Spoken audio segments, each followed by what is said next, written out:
Is this thing on? Yes, it is. Book lovers unite. I'm Demethius Jackson, and you're listening to the Chapter 1 podcast.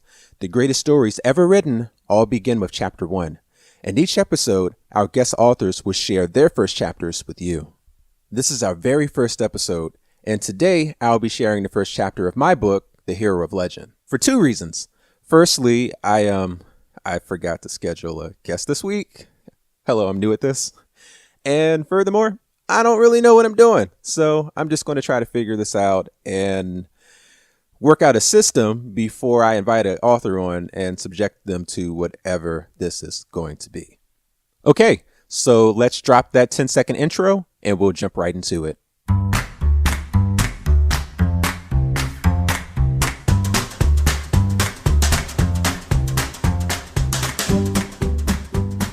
Once again, I'm Demethius Jackson, author of the Realmsic Conquest book series, which are fantasy stories about the world's only magical kingdom and their quest for peace.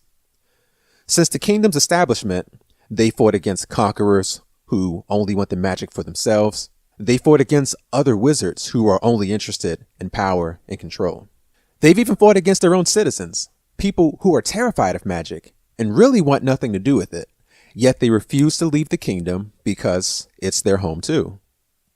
So The Hero of Legend is the first book in the series. It introduces King Maebus. He's a young guy whose circumstances have perhaps unfairly thrusted him into this new leadership position. And the guy has absolutely no clue what he's doing. That's a pretty rough situation to be in. Actually, let's focus on that for a second. Think back to a time in your own life when you had to start a new job and felt overwhelmed, or you were attending a new school, or was meeting someone's parents for the very first time. That can be an unnerving experience, primarily because you don't know what to expect. And also, there's a fear inside that maybe you're not going to meet their expectations. I actually learned recently that this is called the imposter syndrome. And it's a real psychological thing. It's when you feel that no matter how hard you work or how much skill or talent you have, you're never going to be as good as people think you are. And one day, those people are going to figure it out. You know what I'm talking about because it's something that we all experience. But the thing is, you have to somehow push through that negative voice in your head if you're ever going to accomplish your goals. And to bring it back to the story, that's exactly the situation that King Maebus finds himself in. He didn't ask to be king. He didn't want that responsibility, but there was nobody else that was willing to bear that burden. So he had to. And now he's freaking out because he has no clue what he's doing. He only knows that his kingdom, his home, is about to be attacked by the greatest threat they've ever seen. And he has to somehow overcome his own insecurities and his own inexperience to guide his people through the greatest threat they've ever seen. So The Hero of Legend is very much a coming of age story, or as I like to call it, self-help fantasy, which is basically morals and life lessons disguised as wizards and magic. So if you guys don't mind, I'd like to share with you Chapter 1.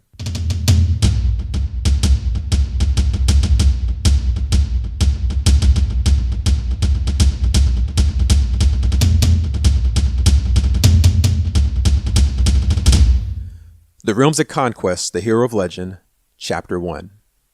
Rain poured from the sky like a flood of emotion as water washed the overhanging balcony where King Maebus stood. Reflecting upon his situation, his heart pounded as tumultuously as the thunder echoing in the distance. Several hundred feet below him, the currents of the Northwest River battered the rock ledge that supported the Realmsic Castle. The violent waters mirrored Maebus' soul. He dreaded what was soon to come.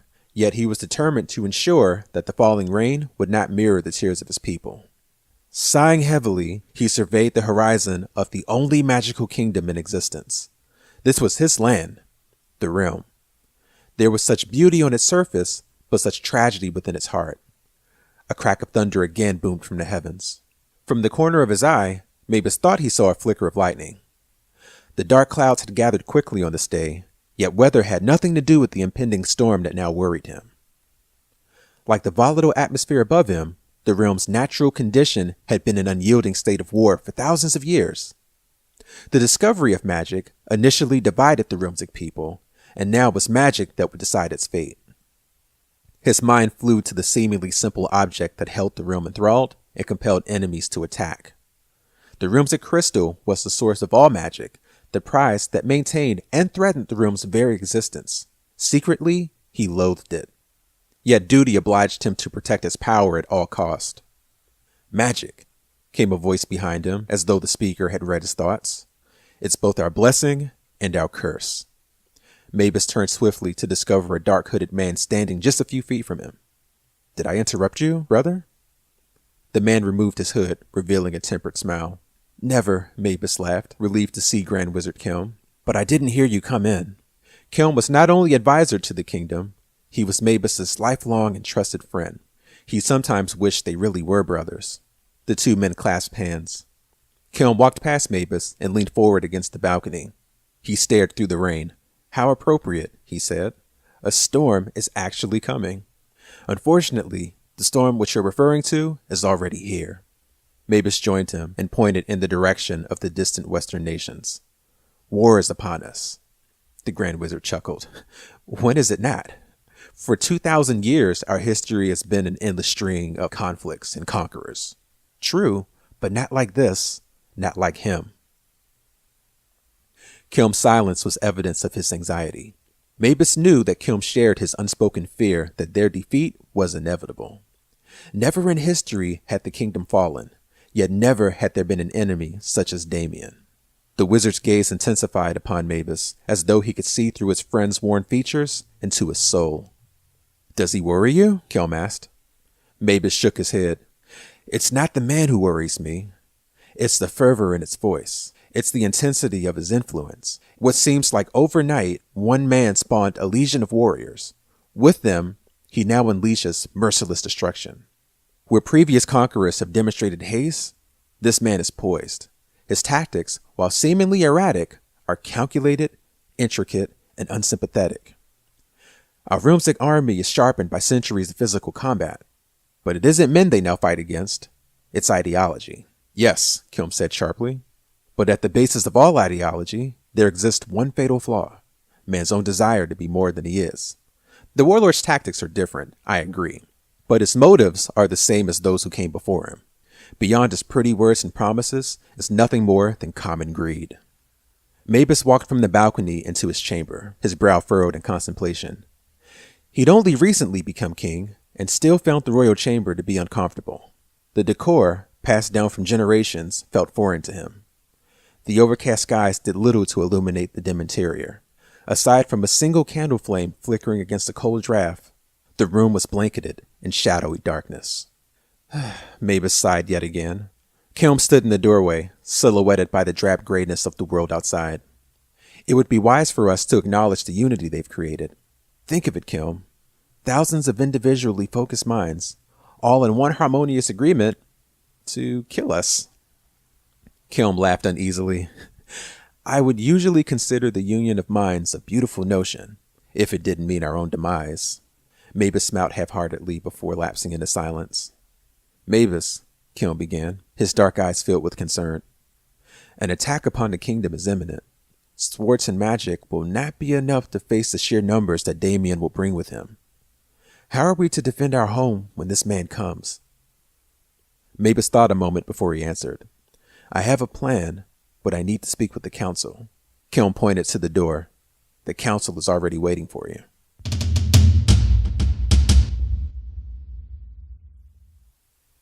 Once again, that was Chapter 1 of the Realmsic Conquest, The Hero of Legend. If you enjoyed it, you can read many, many more chapters by downloading the ebook from my website, realmsic.com, or from smashwords.com, or from wherever ebooks are sold. The Hero of Legend is available for all e-readers. It can currently be downloaded for free. Yes, this is because the second book, which is called The Icon of Earth, will be published next month. So I want people to get caught up before the new one drops, like an album. If you prefer paperback, that can also be purchased from my website or from Amazon.com. And there's even a hardback version available on Lulu.com.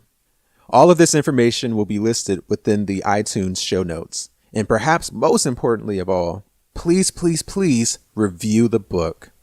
Reviews are the lifeline of every author. Doesn't matter if you're independent or if you're traditionally published. Reviews are our bread and butter. So I cannot stress that enough. Looks like episode 1 is going to be a relatively short one. Usually after the chapter reading, we'll sit down with the author and do a question and answer, at which point they can discuss pretty much anything that's on their mind that's related to the book or related to the publishing industry in general. Be sure to come back and stay tuned each week because we have a number of great things to come. And fantasy books aren't going to be the only thing that we discuss on the show. There's going to be a wide range of literary topics for both fiction and nonfiction books. So until next time.